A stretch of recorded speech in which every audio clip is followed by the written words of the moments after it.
Welcome back to Deep Dive. Today, we're getting into something really quite bold, actually, and surprisingly insightful. Our mission, if you will, is to unpack a super popular, but yeah, often misunderstood approach to personal development. It's one that's really shaken things up. The main source we're diving into today, it's The Subtle Art of Not Giving a Feck, written by Mark Manson. And genre-wise, you'll find it sitting right there in self-help, psychology, personal development. Oh, absolutely. And it's just blown up, hasn't it? I mean, over 15 million copies sold worldwide. It's huge.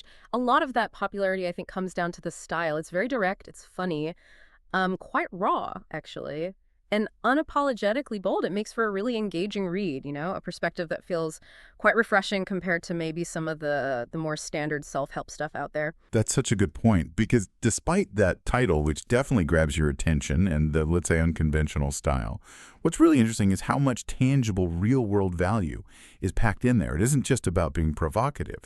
So yeah, this deep dive is basically going to show you how this book can be a shortcut to getting properly well-informed on its unique and pretty potent message. Right. At its core, the book's central idea, the main plot summary, if you like, is pretty straightforward. Life is short. You've got limited energy. So choose what actually matters to you and, just as importantly, what doesn't. Now, okay, the language, it might put some people off. It may offend, as they say. It's maybe not for everyone's taste. But for anyone looking to grasp some powerful ideas quickly without getting bogged down, that core message is, I think, really worth exploring. It kind of reframes how we often think about happiness and success. It really challenges this idea that we should always be chasing happiness. Manson basically argues that real fulfillment often comes from the struggles we choose, not from trying to avoid all difficulty. That's pretty counterintuitive for a lot of folks. It absolutely is. And you mentioned reframing happiness. That makes me wonder, couldn't focusing so much on struggle maybe lead someone towards pessimism or even, apathy? Like, why bother caring? How does Manson stop his philosophy just becoming an excuse not to care or to just sort of wallow? Where's that line? Yeah, that's where the subtlety comes in, right? Despite the title. He's not saying be indifferent to everything, not at all. What he's highlighting is that our fuck budget, let's call it our mental and emotional energy, it's finite. We literally cannot care deeply about every single thing. So the book pushes you to be really selective about what gets your fucks. It's about directing that limited energy towards things that genuinely align with your deepest values, not abandoning care altogether. Okay, so it's less don't care about anything and more don't care about the small stuff, the adversity, so you can care intensely about something more important. It flips the usual script, doesn't it? Instead of always wanting more positive experiences, it's like identify what truly matters and then be okay with the inevitable difficulties that come with pursuing that, which includes, crucially, accepting failures along the way, seeing them as part of the process, not total disasters to avoid. It's quite a fundamental shift in perspective, really. Exactly. And it's fascinating how he ties together all these themes like taking responsibility, acceptance, figuring out your values, dealing with failure, and happiness. He really pushes back against that standard self-help narrative of just, constant positivity. Positive thinking solves everything. Instead, Manson argues that real growth, genuine growth, comes from facing uncomfortable truths, from embracing the struggles that actually mean something to you because they align with your chosen values. It's about owning your choices, owning your experiences, even the negative ones, and understanding they shape who you are. He's basically saying, happiness isn't some constant state you achieve. It's more often a byproduct of solving problems you actually care about solving. That's a really powerful way to put it. It makes you think how much energy we waste trying to dodge discomfort or get everyone to like us. And Manson's focus on accepting your flaws, your limits in that struggles are actually what define you. That really drives home his point. Who you are is defined by what you're willing to struggle for. But, okay, how do you even start figuring out what your struggle should be? Is it about, actively looking for suffering?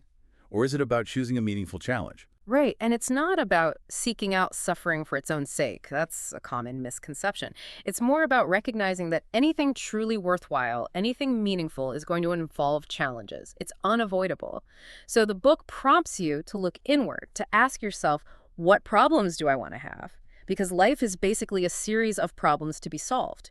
It encourages building resilience by actively choosing your problems, the ones that matter to you, instead of just letting random problems happen to you. And this ties into that really striking quote from the book, you know, the one, "You can't be an important and life-changing presence for some people without also being a joke and an embarrassment to others." Oh yeah, that quote. It's incredibly blunt, isn't it? Hmm. And honestly, a bit jarring when you first hear it. Because so many people, maybe instinctively, try to be liked by everyone. Does Manson offer any sort of framework for, well, navigating that conflict in the real world? How do you actually embrace being potentially a joke to some people while still staying true to yourself? Well, that's actually one of the most liberating parts of the book, I think. He's essentially saying, prioritize being authentic over trying to get universal approval. That's the key. It's about accepting that if you live according to your own deeply held values, you just won't appeal to everyone. It's impossible. In fact, he suggests if you are making a real impact, a significant one, it almost guarantees you'll annoy or alienate some people. The framework isn't complicated, really. It's just unwavering commitment to your chosen values, knowing that sticking to them means you aren't diluting yourself to please some massive, indifferent crowd. Your significance, your importance, isn't measured by pleasing everyone. It's measured by how true you are to what you genuinely care about, even if some people disapprove. So as you can probably tell by now, the profound simplicity in Mark Manson's message really comes through. Who you are. It boils down to what you're willing to struggle for. That's the defining factor. And realizing that true significance, making a real difference, often means accepting that you just can't be an important and life-changing presence for some people without also being a joke and an embarrassment to others. It's quite a freeing thought, actually. Makes you really reconsider where you're putting all that precious emotional energy. Exactly. And understanding these core ideas, responsibility, acceptance, values, failure, happiness, understanding how they interlink, it can genuinely give you a much clearer perspective on what actually matters in your own life. It's about being, well, deliberate with that limited capacity we all have for caring, and really focusing it where it provides genuine meaning for you. Right. And this whole deep dive, it was designed to give you those aha moments, those distinct nuggets of insight from the source material, without you having to, wade through all 15 million copies yourself. Yeah. So we hope you feel a bit more well-informed now, and maybe, just maybe, a little more selective with where you invest those valuable facts. Definitely. And just to leave you with one final thought to chew on, building on this idea of choosing your struggles and embracing different perceptions, given that life is finite and our capacity for caring really is limited, what's the one struggle you are willing to fully commit to? Really knowing that committing to it might mean letting go of countless other possibilities and, potentially inviting disapproval from others, something to think about.